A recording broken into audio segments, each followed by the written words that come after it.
المقدور فطر الخلائق بقدرته ومشيئته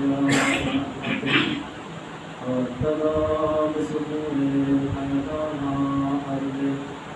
الصلاة والسلام على سيد أشرف الأنبياء والمرسلين وخاتم النبيين ومولانا مقتدانا وهدينا أبي القاسم محمد اللهم صل على محمد وعلى آله الطيبين الطاهرين المعصومين الموجودين المنتقدين المنتدبين ولعنة الله على أعدائهم أجمعين من ليلنا هذا إلى قيام يوم الدين. أما بعد فقد قال سبحانه تبارك وتعالى في القرآن المجيد وهو ألطف الصادقين وقوله بالحق. بسم الله الرحمن الرحيم. يا أيها الذين آمنوا كونوا قوامين لله شهداء بالقسط ولا يجرمنكم شنآن قوم على ألا تعدلوا اعدلوا هو أقرب للتقوى. اللهم صل على محمد وعلى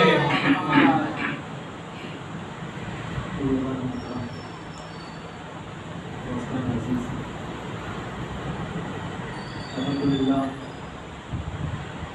پروردگار عالم کی توفیق جو ہم سب کی شان جلال ہے کہ پورے عاجل کے لیے جس پروگرام کا انعقاد کیا جا رہا ہے پروگرام کو اور اللہ نے ہمیں بھی یہ توفیق بخشی کہ ہم اپنے معجزات آپ کے سامنے پیش کریں اور ذکر فضائل روایت کو بیان کر سکیں. میں نے جس آیہ کریمہ کو اپنا عنوان کلام قرار دے کر آپ کے گوش گزار کیا ہے، اس میں خدا عالم قرآن کریم قرآن حمید میں ارشاد فرما رہا ہے یا ایھا الذین آمنوا کونوا قوامین للہ. اے ایمان لانے والوں، اللہ کے لیے قیام کرو، شہداء بالقسط، اور عدالت کے ساتھ انصاف کے ساتھ گواہی دی. ولا یجرمنکم، اور دیکھو ایسا نہ ہو کہ تمہاری کسی قوم سے عداوت ہونے کی بنا پر تم اپنی عدالت کو چھوڑ دو. کیوں؟ اعدلوا وَأَقْرَبُ لِلتَّقْوَىٰ، کیونکہ عدالت انسان کو تقوی سے قریب کرتی ہے. عزیزوں،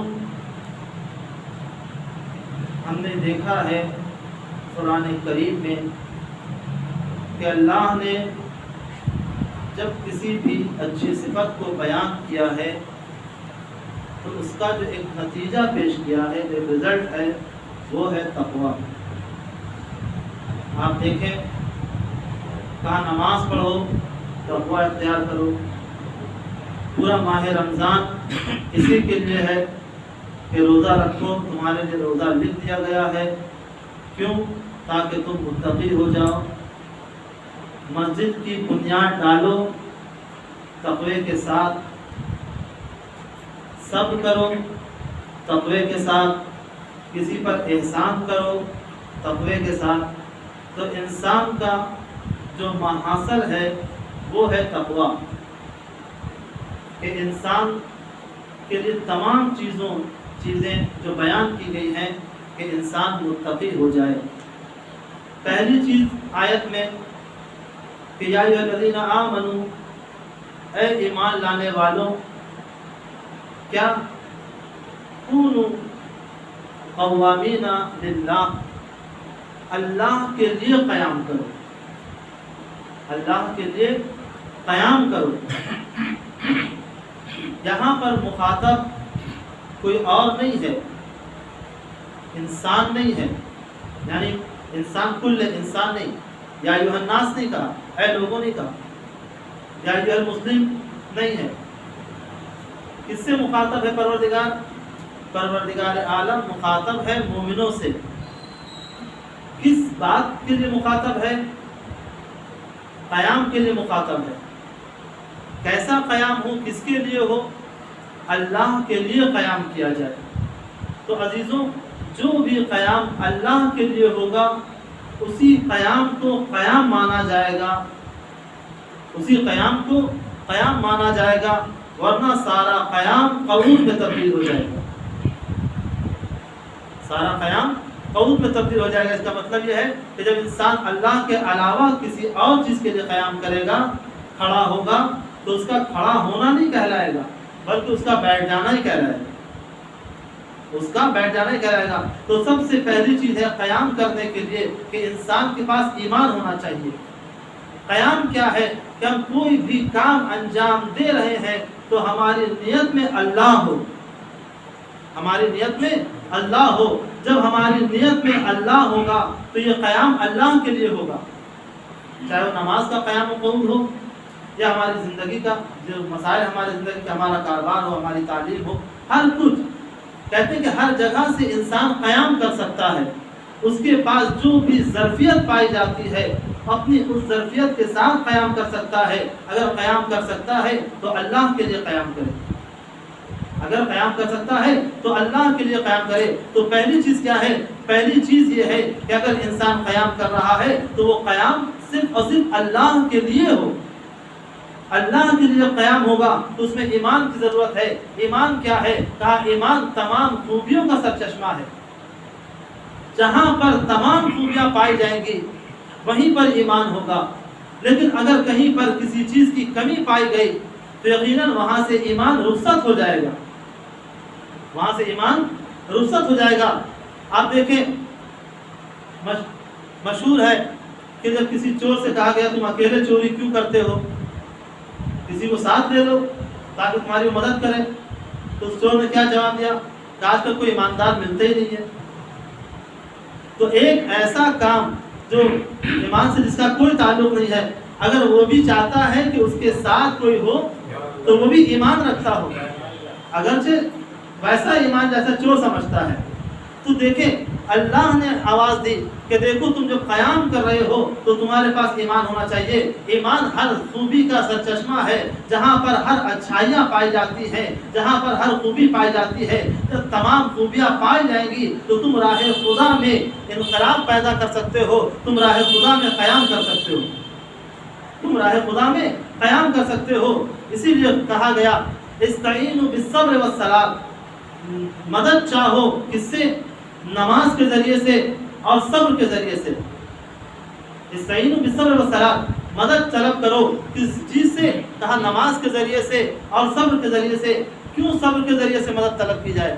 کہا اس لیے کہ الصبر راس الایمان، صبر ایمان کا سر ہے، صبر ایمان کا سر ہے۔ تو عزیزوں یہاں یہ بتایا جاتا ہے کہ جب یہ حکم ہوا کہ استعینوا بالصبر والصلاۃ، مدد طلب کرو ایمان کے ذریعے، مدد طلب کرو صبر کے ذریعے سے اور نماز کے ذریعے سے، کیونکہ صبر جو ہے وہ ایمان کا سر ہے، الصبر راس الایمان۔ تو یہاں پہ کسی نے نہیں کہا، کیونکہ آیت قرآنی ہے، کسی نے یہ نہیں کہا کہ دیکھو نماز کے ذریعے مدد طلب نہ کرو یا صبر کے ذریعے مدد طلب نہ کرو۔ یہاں پہ کسی نے نہیں کہا کہ یہ بدعت ہے، کیونکہ آیت قرآنی ہے اور یہ یقیناً اس کا یقین ہے کہ اگر کوئی انسان پریشان ہے، کوئی مضطرب ہے یا کوئی ایسی پریشانی لاحق ہوتی ہے تو انسان اگر نماز پڑھ رہا ہے یا صبر کر رہا ہے تو پروردگار عالم اس کی مدد کرتا ہے، پروردگار عالم اس کی مدد کرتا ہے۔ تو صبر کیا ہے؟ الصبر راس الایمان، صبر ایمان کا سر ہے۔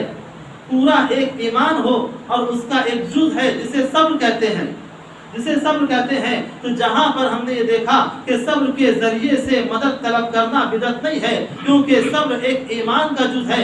جب جز ایمان سے مدد طلب کرنا بدعت نہیں ہے تو کل ایمان سے مدد طلب کرنا کیسے بدعت ہو سکتا ہے؟ صلی محمد علیہ وسلم۔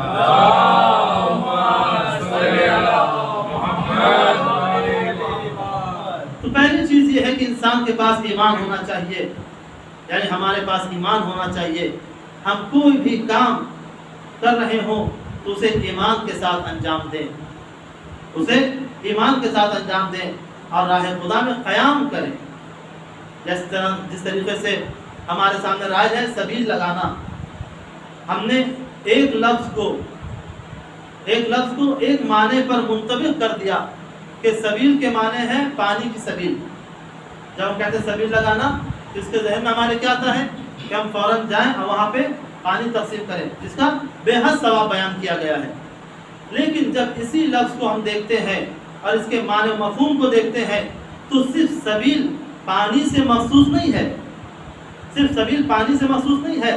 ہر وہ کام جس سے کربلا کی تشہیر ہوتی ہے، ہر وہ کام جس سے کربلا عام ہوتی ہے، اگر ویسا انتظام ہو رہا ہے تو یہ بھی ایک سبیل ہے، یہ بھی ایک سبیل ہے۔ اگر کسی بچے کی پڑھائی میں مدد کر دی جائے، اگر بچوں کو کتابیں دے دی جائیں، اگر کسی انسان کے پاس کام نہیں ہے اس کو کام دے دیا جائے، یا کسی بھی طریقے سے ایسا انسان دوسرے کا مددگار ثابت ہو جائے اور دوسرے کی مدد کرے اس نیت کے ساتھ کہ ہمارا یہ قیام اللہ کے لیے ہے، تو یہ فی سبیل اللہ ہوگا۔ جب فی سبیل اللہ ہوگا تو یہ قیام کامیاب ہوگا۔ صلی محمد علیہ محمد۔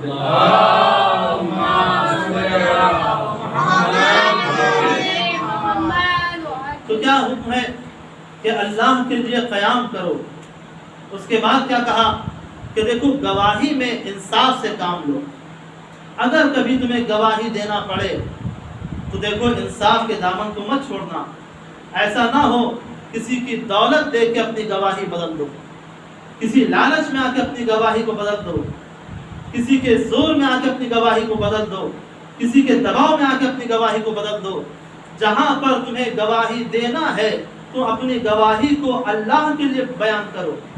جب یہ کہہ رہے ہو کہ اشہد ان لا الہ الا اللہ، ہم گواہی دیتے ہیں کہ بے شک اللہ وحدہ لا شریک ہے، اشہد ان محمد رسول اللہ، بے شک محمد اللہ کے رسول ہے، اشہد ان علی ولی اللہ، بے شک علی اللہ کے ولی ہے، تو ہماری گواہی بھی اللہ کے لیے ہونا چاہیے۔ صلی محمد علی محمد۔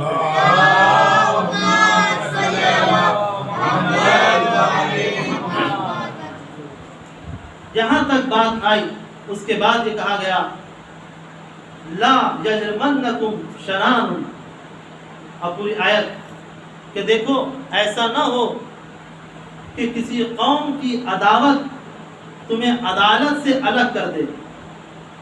کہ اگر انسان بحیثیت انسان ہے، اگر انسان واقعاً انسان ہے، کیونکہ انسان کے مراحل بہت زیادہ بیان کیے گئے ہیں اور یہاں تک بھی بیان کیا کہ جب اس کے گناہ بہت زیادہ ہو جاتے ہیں تو بل ہم اضل، جانوروں سے بھی پست ہو جاتا ہے۔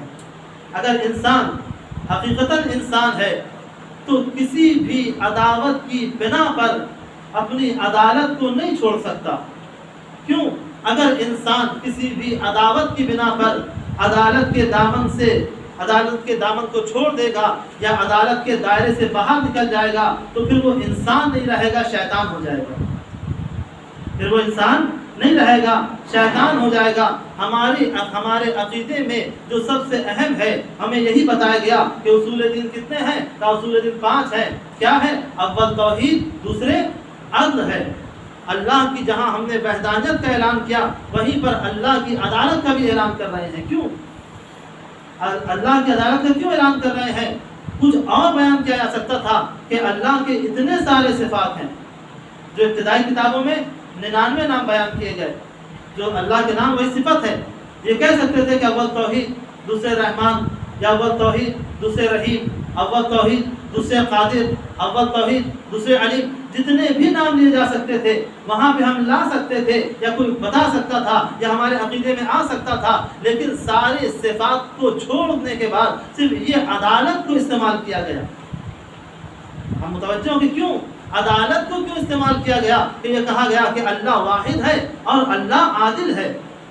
اللہ عادل ہے تو عزیزوں ہم یہ دیکھیں دنیا میں اگر یہ عدالت نہ پائی جاتی، اگر اللہ کے ہمارا عقیدہ یہ نہ ہوتا کہ اللہ عادل ہے تو یقیناً سارے کافر مطمئن ہوتے اور سارے مومنین مضطرب ہوتے، پریشان ہوتے۔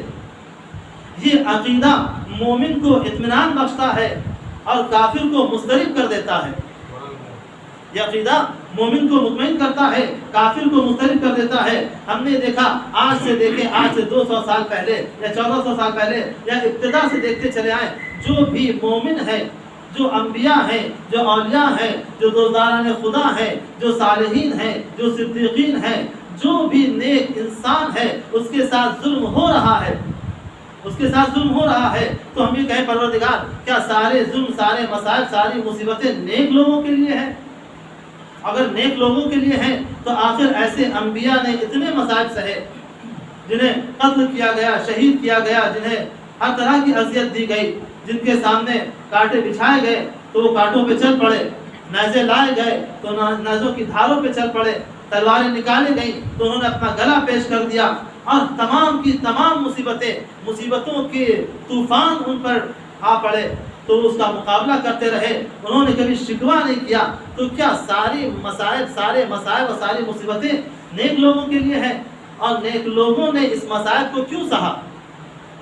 نیک لوگوں نے اس مسائل کو کیوں سہا؟ تو پروردگار عالم آواز دے گا اس لیے کہ ان کے پاس عقیدہ عدالت ہے، ان کے پاس عقیدہ عدالت ہے۔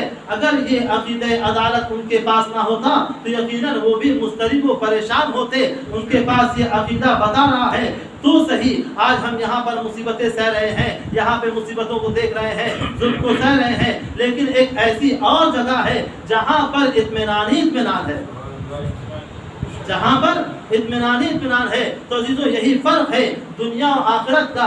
دنیا میں جہاں سکون پایا جاتا ہے وہاں پریشانیاں بھی پائی جاتی ہیں، جہاں سکون پایا جاتا ہے وہاں اضطراب بھی پایا جاتا ہے، لیکن آخرت کیا ہے؟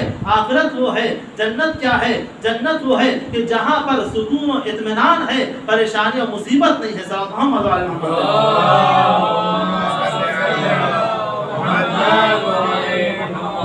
یہ عقیدہ عدالت کہ جو اصول دین میں بیان کیا گیا، کیوں عدالت کیا ہے؟ مولا کائنات نے کیا فرمایا؟ وضع الشیء علی فی محلہ، ہر چیز کو اس کی جگہ پہ رکھنے کا نام ہے عدالت۔ ایک مختصر سی تعریف، ہر چیز کو اس کی جگہ پہ رکھنے کا نام ہے عدالت۔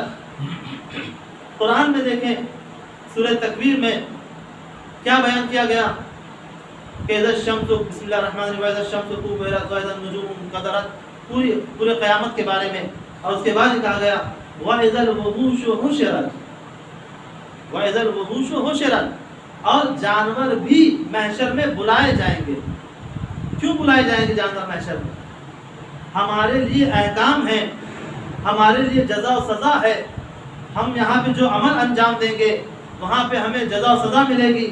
جو ہمارے پر واجب ہیں اگر ہم نے انجام دیا ہے تو جزا ہے، خدا نخواستہ انجام نہیں دیا، جان بوجھ کے چھوڑ دیا یا چھوڑ دیا تو اس کی سزا ہے۔ تو ہر چیز کے لیے سارے احکام ہمارے لیے ہیں، جانور کے لیے کوئی احکام نہیں ہے، تو جانور وہاں کیوں بلائے جائیں گے؟ وَإِذَا الْوُحُوشُ حُشِرَتْ، وہاں پہ کیوں جانوروں کو بلایا جائے گا؟ تو عزیزوں کہا بتایا گیا تفاسیر میں کہ جانوروں کو اس لیے بلایا جائے گا کیونکہ تم جانتے ہو کہ اللہ عادل ہے، اللہ عادل ہے۔ وہاں پہ جانوروں کو اس لیے بلایا جائے گا جب تمہاری وہاں پہ گواہی دی جائے گی تو وہ سارے جانور آئیں گے کہ جن جانوروں کو تم نے اذیت پہنچائی ہے، جن جانوروں کو تم نے اذیت پہنچائی ہے، رستہ چلتے کسی کو مار دیا، کسی کو دھکا دے دیا یا کسی کو اور کچھ ایسی اذیت پہنچا دی، تو جہاں پر جانوروں کی اذیت کو بھی الگ نہیں رکھا گیا ہے جائے کہ انسان کی اذیت۔ اگر خدا نخواستہ کسی نے انسان کو ایسی اذیت پہنچائی ہو، کسی نے انسان کو ایسی تکلیف دی ہو تو خدا عادل ہے، خدا عادل ہے۔ تو یہاں پہ بتایا گیا وَإِذَا الْوُحُوشُ حُشِرَتْ، اسی لیے مولا کائنات کہتے ہیں کہ دیکھو اگر مجھ سے کہا جائے کہ ساری کائنات آپ کے حوالے کر دی جائے، سارے مال و دولت آپ کے حوالے کر دی جائے، اور آپ سے کہا جائے کہ آپ ایک چیونٹی کے منہ سے اس کا ایک لقمہ، اس کا ایک دانہ چھین لے، تو یاد رکھو علی کبھی ایسا نہیں کر سکتے، علی کبھی ایسا نہیں کر سکتے۔ تو یہ کب ہوتا ہے کہ جب انسان کے اندر عقیدہ عدالت وجود رکھتا ہے۔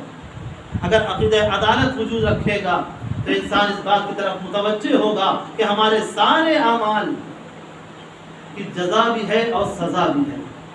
جب جزا بھی ہے اور سزا بھی ہے تو دیکھیں ایسا نہ ہو کہ ہم عمل انجام دے رہے ہوں اور ہم ظلم کر رہے ہیں لوگوں پر۔ انسان کو جو ذمہ داریاں دی گئی ہیں اگر اسے انجام دے رہا ہے اس نے نحو ایسا انجام دے رہا ہے تو یقیناً وہ عدالت سے کام لے رہا ہے۔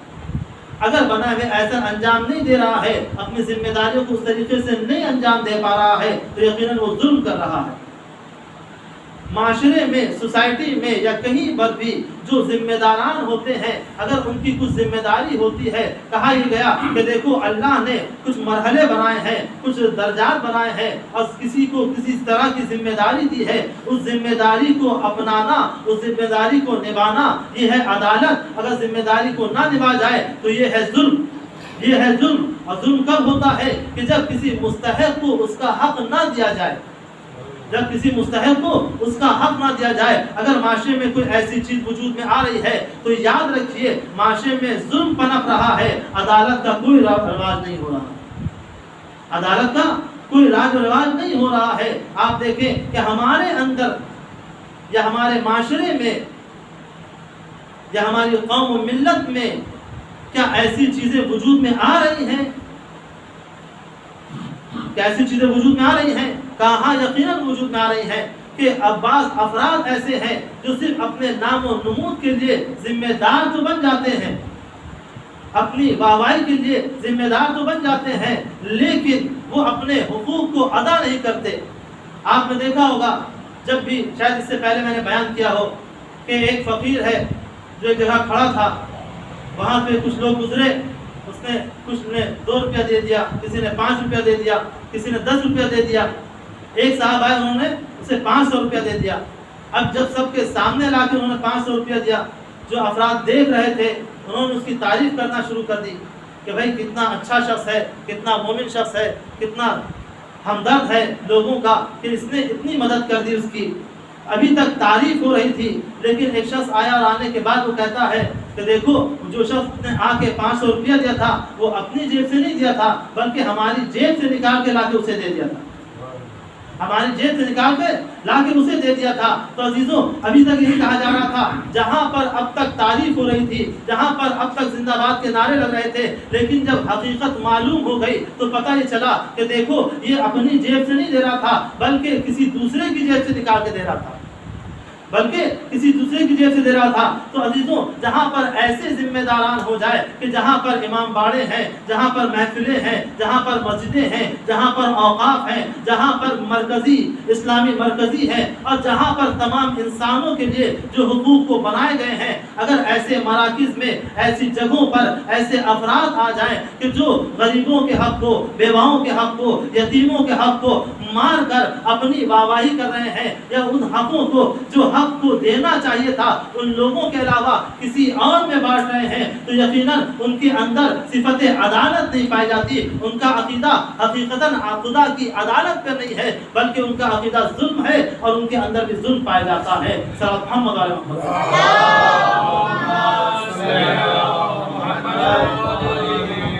عدالت انسان کے لیے، ہمارے لیے ضروری ہے اور سب کے لیے ضروری ہے۔ کوئی پیش امام ہے تو اس کے لیے کیا ہے کہ عالم ہو اور عادل ہو، پیش امام کے لیے کیا عالم ہو اور عادل ہو، اور اس کے بعد بہت سارے شرائط ہیں۔ کہا جاتا ہے کہ اگر جو شرائط ہمارے یہاں پیش امام کے ہیں اگر وہ اوروں کے یہاں اماموں کے ہو جائیں تب بھی بہت ہو جائے۔ عدالت ہونا چاہیے، اور اسی عدالت کے لیے کہا گیا کہ دیکھو ایسا نہ ہو کسی قوم کی دشمنی تمہیں عدالت سے الگ کر دے، کسی قوم کی عداوت تم سے عدالت سے تمہیں الگ کر دے۔ یہ صفت کس کی ہے؟ کہا یہ صفت شیطان کی ہے۔ شیطان کی دشمنی کس سے تھی؟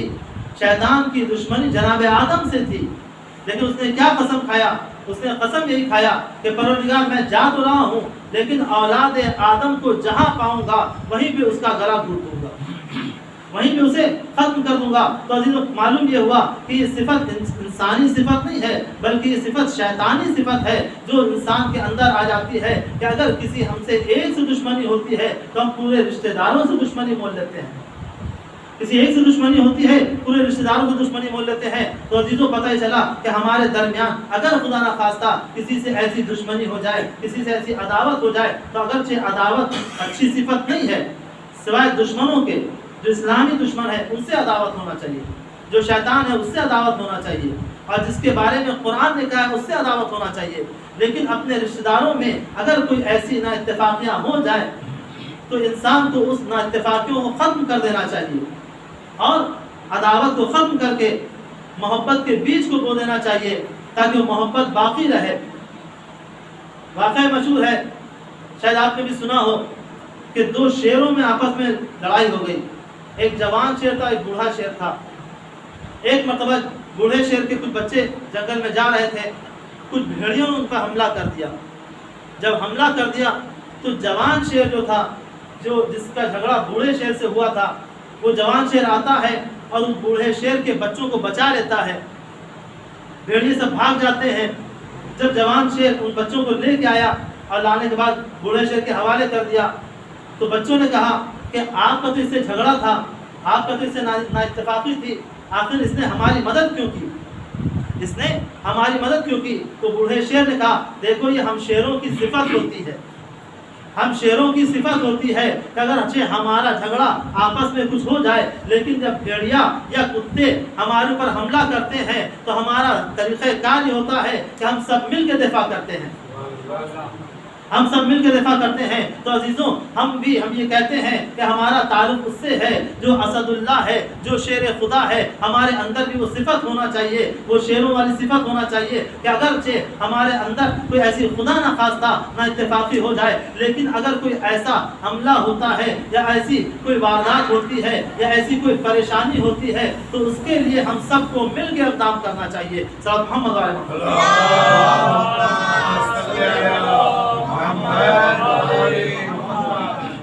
تو عداوت اور عدالت کے انسان کے اندر ایسا نہ ہو کہ کسی قوم کی دشمنی کی وجہ سے عدالت کا دامن چھوٹ جائے۔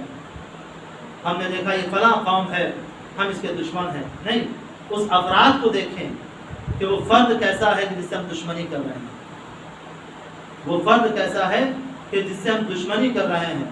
حکم قرآن کہ کسی قوم کی عداوت کی وجہ سے آپ کا عدالت کا دامن نہیں چھوٹنا چاہیے۔ پیغمبر اسلام حضرت محمد مصطفیٰ صلی اللہ علیہ وسلم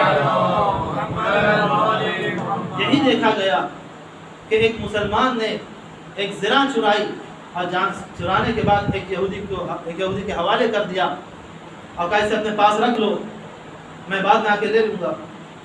جب اس زرہ کو ڈھونڈا گیا تو زرہ کہیں نہیں ملی، جب بہت ڈھونڈا گیا تو زرہ یہودی کے گھر میں ملی۔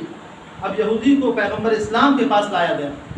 جب پیغمبر اسلام کے پاس لایا گیا اور پیغمبر اسلام نے سارا ماجرا پوچھا کہ آخر زرہ تمہارے پاس آئی کہاں سے، تو اس نے حقیقت بیان کیا کہ ماجرا یہ ہے، یہ شخص ہمارے پاس لے کر آیا تھا، یہ شخص ہمارے پاس لے کر آیا تھا، تو جس نے چوری کی ہے اسے سزا ملنی چاہیے۔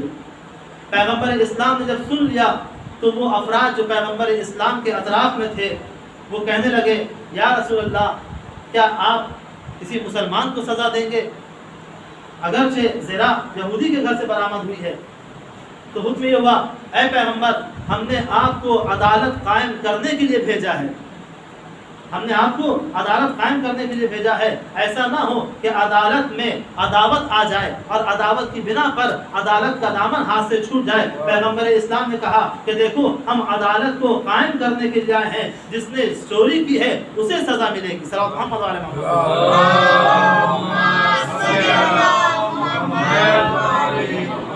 تو یہ ہے کہ عداوت میں بھی عدالت کا دامن نہیں چھوڑا جا سکتا، مولا کائنات کے زمانے میں بھی یہی ہوتا ہے کہ ایک شاعر نجاشی جس کا نام تھا، بہت ہی اچھا شاعر، جس نے غدیر میں بھی مولا کائنات کی مدح میں اشعار کہے تھے، اور ایک وقت ایسا آتا ہے کہ ماہ رمضان میں وہ شراب پی لیتا ہے۔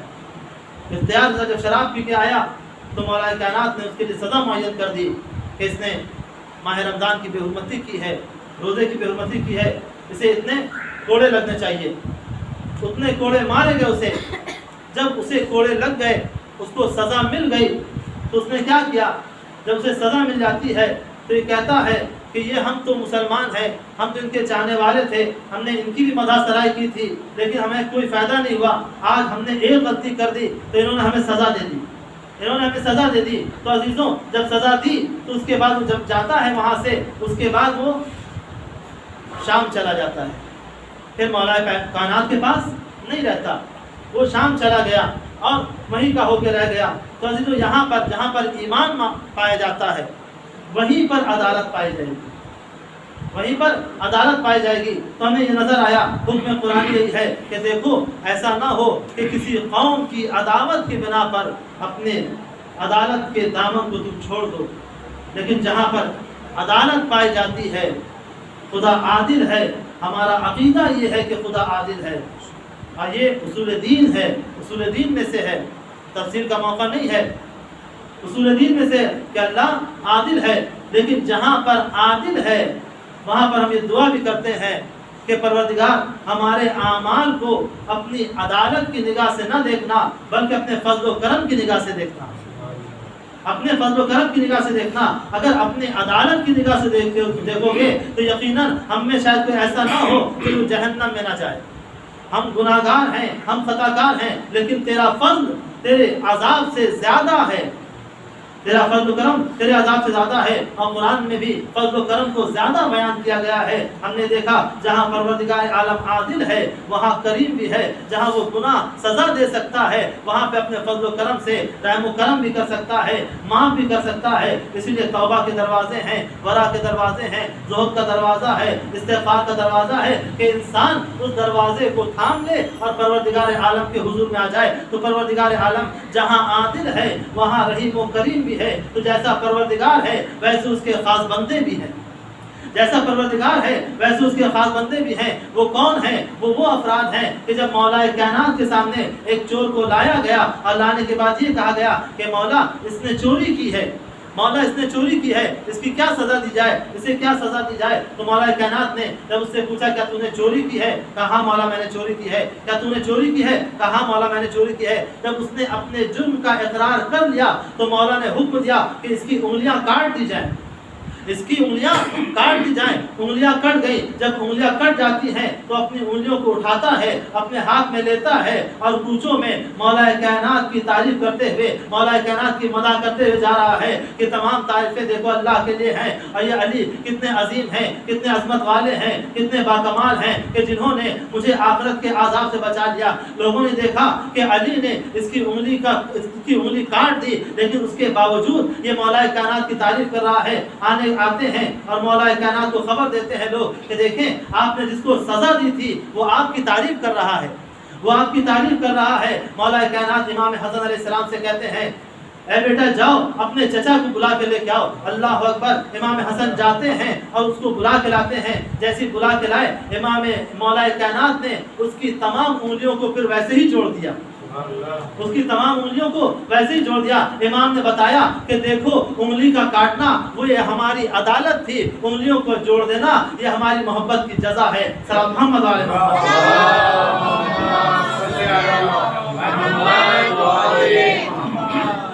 وہ سزا تھی، یہ جزا ہے، لیکن عدالت جو اللہ کے لیے ہے اور جس کا حکم سب کے لیے ہے کہ عدالت سے کام لو، اور عدالت کے مقابلے میں آتا ہے ظلم کہ دیکھو ظلم نہ کرو، ظلم نہ کرو۔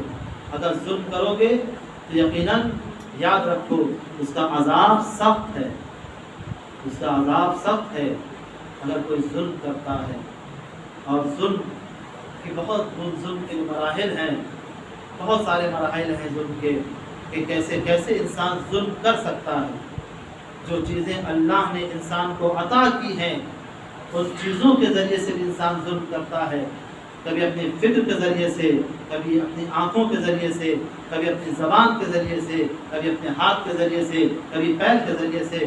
یہ تمام چیزیں ایسی ہوتی ہیں کہ انسان ظلم میں شامل ہو جاتا ہے اور انسان اپنے آپ کو ظالم قرار دے دیتا ہے۔ ایک ظلم یہ ہے جو انسان خود پہ کرتا ہے، ایک ظلم وہ ہے کہ جو انسان اللہ پہ کرتا ہے۔ جب انسان شرک اختیار کرتا ہے تو یہ اللہ پہ ظلم ہوتا ہے۔ پیغمبر پہ ظلم کب کرتا ہے انسان؟ کہ جب پیغمبر کی باتوں کو نہیں مانتا ہے، ان کی اتباع نہیں کرتا ہے تو یہ پیغمبر پہ ظلم ہے اور ائمہ پہ ظلم ہے۔ اور جب اپنے خواہشات نفسانی کی پیروی کرتا ہے تو یہ اپنے اوپر ظلم کرتا ہے۔ تو عزیزوں، ہمارے لیے ضروری یہ ہے کہ ہم جب اللہ کی عدالت پہ ہمارا عقیدہ ہے اور اللہ کی رحمانیت پہ ہمارا عقیدہ ہے تو ہمیں بھی تمام ظلم سے بچنا چاہیے، تمام ظلم سے بچنا چاہیے۔ ہم دیکھیں کہ کربلا میں امام حسین علیہ السلام پر کیسا کیسا ظلم ہوا۔ امام یہی فرما رہے ہیں کہ آخر میں نے کون سا ایسا کام کیا ہے کہ آج تمہاری تلواریں ہمارے خلاف ہیں؟ کیا میں نے کسی حلال محمدی کو حرام قرار دے دیا؟ کیا کسی حرام محمدی کو حلال قرار دے دیا؟ میں نے کون سا ایسا کام انجام دیا ہے کہ آج تم ہمارے دشمن ہو گئے ہو؟ اللہ اکبر۔ لیکن ایک آواز آئی، اے حسین، ہم آپ کے بابا کے بغض میں آپ کو قتل کرنے کے لیے آئے ہیں۔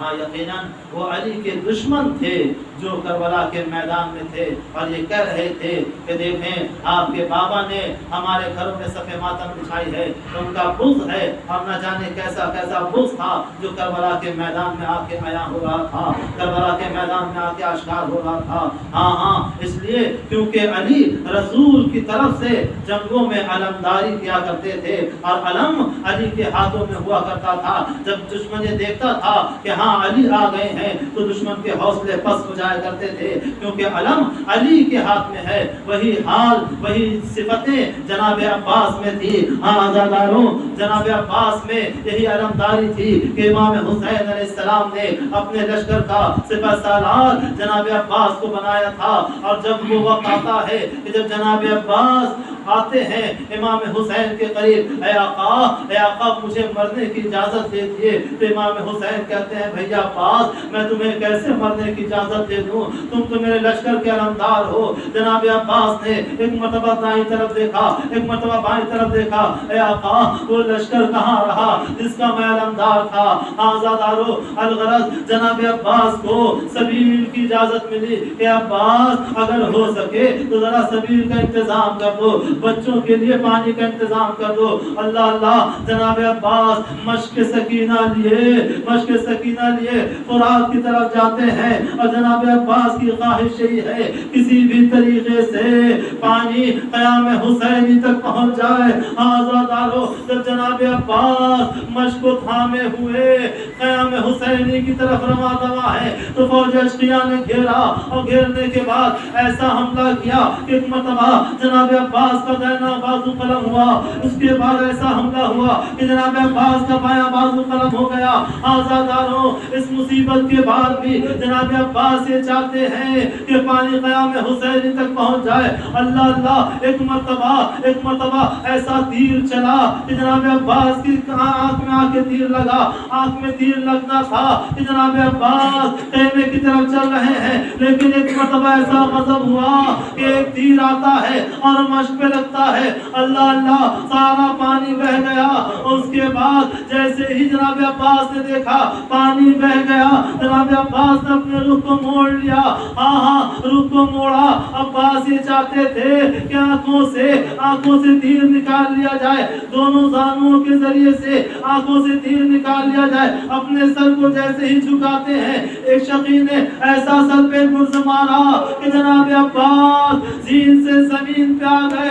آزاداروں ہم نے پڑھ دیا، آپ نے سن لیا کہ عباس زین سے زمین پہ آ گئے، لیکن ذرا اندازہ لگائیں جب یہ قافلہ اہل حرم جب مدینے پہنچے ہیں اور بشیر آواز دے رہا تھا اے مدینے والوں مدینہ اب رہنے کی جگہ نہ رہی، حسین مارے گئے، حسین قتل کر دیے گئے، تو وہاں پر ایک ضعیفہ عصا کا سہارا لیے کمر کو تھامے ہوئے ایک گلی میں کھڑی تھی، کہے بشیر تو کیا کہہ رہا ہے؟ کون حسین مارے گئے؟ کہاں حسین ابن علی مارے گئے؟ کہ کیسے ممکن ہے جب میرا عباس زندہ ہو اور حسین مارا جائے؟ اے مولا اگر عباس زندہ رہ جائے اور حسین شہید کر دیے جائے تو میں عباس کا دھول نہ بخشوں گی۔ بشیر کہتا ہے اے ضعیفہ آپ کون ہے؟ کہا میں عباس کی ماں ہوں۔ کہا ہاں ایسا کیسے ممکن ہے؟ پہلے عباس شہید ہوئے اور اس کے بعد حسین شہید ہوئے۔ کہتی ہیں اے بشیر ذرا یہ بتا کہ عباس کے بازو ہوتے ہوئے کس کی مجال تھی؟ کس کی مجال تھی کہ عباس کو شہید کرتا؟ بشیر کہتا ہے اے معظمہ پہلے عباس کے بازو قلم ہوئے، اس کے بعد جناب عباس کو شہید کیا گیا۔ جب وہ معظمہ ام البنین زمین پہ بیٹھ جاتی ہے، گریا کرتی ہے، کہ بشیر کہتا ہے آپ کیوں رو رہی ہے؟ کہتی ہے بشیر اے بشیر تو نے ابھی کہا نا پہلے عباس کے بازو قلم ہوئے اس کے بعد شہید کیے گئے۔ اے بشیر جب بھی کوئی شہید گھوڑے سے زمین پہ آتا ہوگا اس کا ہاتھ ہوتا ہوگا میرا عباس جس کا ہاتھ قلم کر دیا گیا ہو، جو مزین سے زمین پہ آیا ہوگا۔